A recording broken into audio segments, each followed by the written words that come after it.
ப்ரெக்னென்சியில் back pain பயங்கர ஹெவியாக இருக்கும். அதுவும் நம்ம குண்டாக இருந்துட்டோம்னா சுத்தம் கண்டிப்பாக நமக்கு பேக் பெயின் தாறுமாறாக இருக்கும். வை பிகாஸ் நம்மளோட பேபி லோடை வந்துட்டு நம்ம பேக் போன் தான் ஃபுல்லாகவே கேரி பண்ணுறனால நமக்கு பேக் பெயின் கண்டிப்பாக இருக்கும்.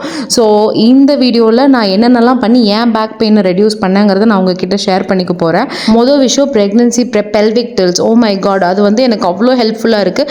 அது பண்ணோன்னே ரிலீவ்டாக இருக்கும். அதுக்கப்புறம் நெக்ஸ்டான விஷயம் வந்துட்டு இது படுக்கும்போது உங்கள் பெல்லிக்கு சப்போர்ட் பண்ணுற மாதிரி ஒரு பில்லோ கொடுத்துட்டு படுத்தீங்கன்னா உங்கள் வெயிட் யாரோ வந்து கேரி பண்ணுற மாதிரி இருக்கும். ஓவர் நைட் நீங்கள் எந்த பக்கம் திரும்பி படுத்தாலும் இந்த மாதிரி படுக்கும்போது உங்களுக்கு பேக் பெயின் உண்மையாலுமே கம்மி ஆகுது. உங்களுக்கு இந்த பில்லோ மெத்தட் வேணும்னா நீங்கள் வந்து ப்ரெக்னென்சி பில்லோஸ் கூட வாங்கிக்கலாம். லிங்க் கீழே கொடுக்குறேன். அதுக்கப்புறம் இந்த ஆயில் வந்து நான் ஒரு 1 வீக்காக யூஸ் பண்ணேன். மெலினம்ங்கிற பேஜ்லேருந்து எனக்கு இந்த ஆயில் வந்து அனுப்பியிருந்தாங்க.